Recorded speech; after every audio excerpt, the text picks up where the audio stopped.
출애굽기 26장 15절에서 37절 말씀입니다. 15절 너는 시띠나무로 성막을 위해 널판을 만들어 세워라. 시내반도에 주로 서식하는 것으로 알려진 시띠나무는 아카시아 아라비카였습니다. 내구성이 강하고 가벼워서 당시 대부분의 목조 건축에 사용된 재료였습니다. 어디서나 볼 수 있는 아카시아 나무는 육체를 입고 오신 예수님의 인성을 상징한다고 했죠. 17절 각 판에 서로 끼워 맞출 수 있는 두 돌기가 있게 하여라. 성막 모든 널판은 이렇게 만들어야 한다. 널판은 성막의 외형을 만드는 것입니다. 각 판에 있는 돌기로 서로를 연결시켰기 때문에 다 쉽게 조립하고 분해할 수 있는 형태로 되어 있었습니다. 마치 어깨와 어깨를 서로 맞대듯이 서 있는 널판들은 땅 위에서 하나님의 집을 이루었습니다. 모든 성도들이 연합해서 오늘날 하나님의 거하시는 집을 이루도록 하는 것이 하나님의 뜻입니다. 에베소서 2장 22절에 너희도 성령 안에서 하나님이 거하실 처소가 되기 위하여 그리스도 예수 안에서 함께 지어져 가느니라고 하셨습니다.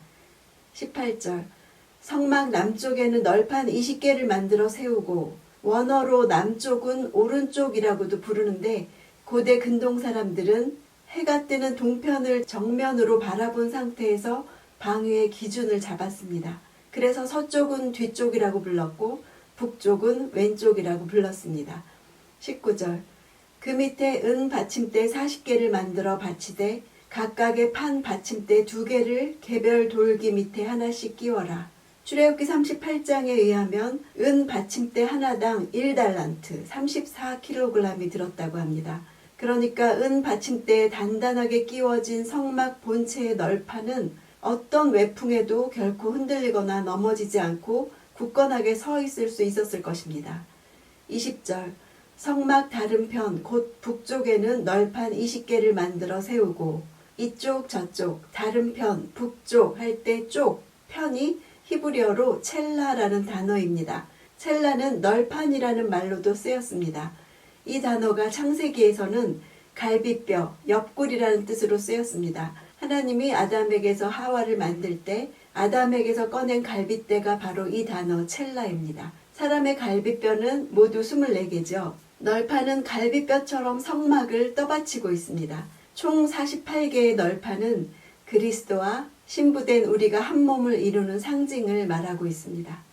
21절 은 받침대 40개를 각 판에 2개씩 그 밑에 끼워라. 성경에서 은은 대가를 지불하는 수단으로 사용되었습니다. 아브라함은 은 400으로 밭을 샀고 요셉은 은 20에 노예로 팔렸고 가룟 유다는 은 30에 주님을 팔았습니다. 이스라엘 남자들은 생명의 속전으로 은 반 세겔씩 하나님께 바쳤습니다. 속전이 지불된 자만 하나님의 백성으로 계수되었죠. 이렇게 성소의 기초는 모두 은으로 되어 있습니다. 흙 위에 그냥 세우지 않고 매 널판마다 은받침 2개가 사용되었다는 것은 하나님의 집이 그리스도의 속전 위에 견고히 세워졌음을 상징하고 있습니다.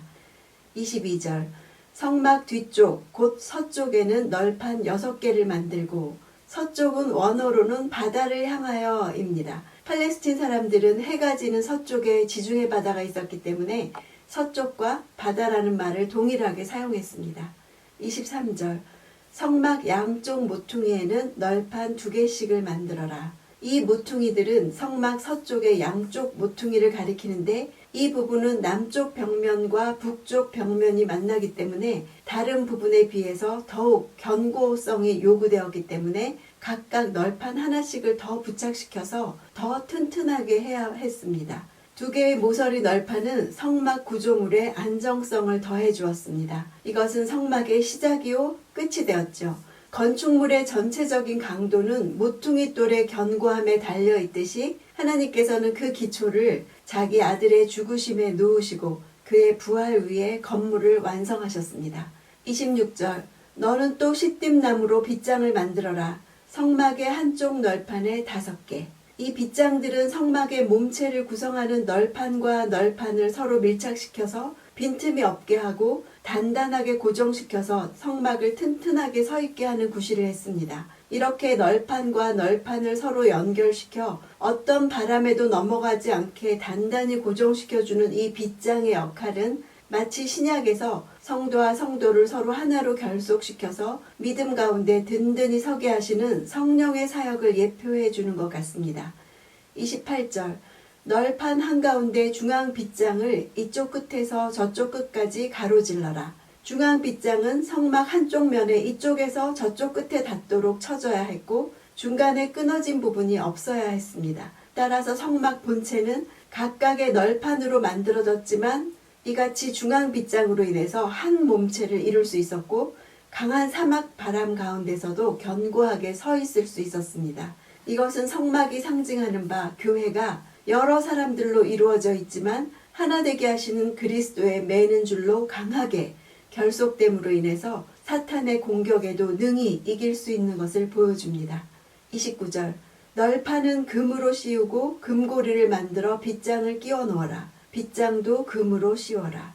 성막은 금으로 씌워진 널판으로 만들어졌기 때문에 성막 안에 들어서면 등대불을 반사하는 황금벽의 찬란한 광채가 실로 아름다웠을 것입니다. 창세기 2장을 보면 에덴 동산에서는 땅에 금이 흔했다고 기록되어 있습니다. 계시록 21장에도 새 예루살렘을 묘사하는데 수많은 금이 나오고 있죠. 이렇게 금은 하나님의 영광을 상징합니다. 널판의 나무는 그리스도의 인성을, 금은 그리스도의 신성을 나타냅니다. 그분은 인간과 하나님의 한 인격체로 이 땅에서 사셨습니다. 하나님이 육신으로 나타나신 것이죠. 금이 널판을 싸고 있듯이 그리스도인들도 그리스도 안에 숨겨져 있습니다. 하나님의 모든 자녀는 하나님의 의로 옷 입혀졌다고 기록되어 있습니다. 누가복음 15장의 탕자가 집에 돌아왔을 때 아버지로부터 가장 좋은 옷을 얻어 입었듯이 우리에게 구원의 옷, 의의 옷을 입혀주신 것이지요.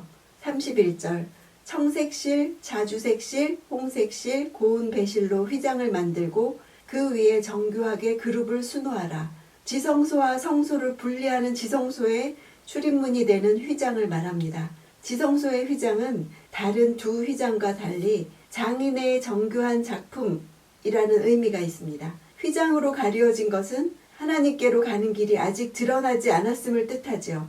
아직 드러나지 않았다는 것은 그리스도의 희생으로 그 길이 드러날 것을 암시하고 있습니다. 그룹을 수놓는 것은 죄 있는 인간의 접근을 그룹들이 막고 있는 것을 상징하고 있습니다.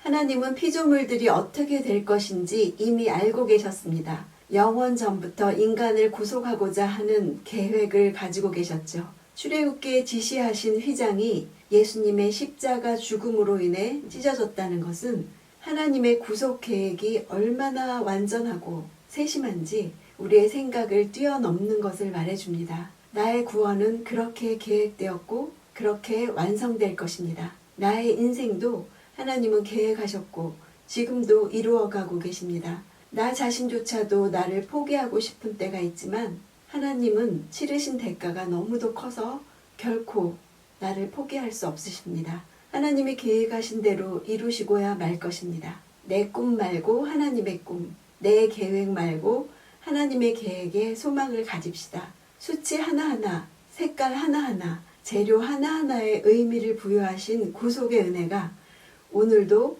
절절하게 느껴지는 그런 시간 보내시기를 바랍니다.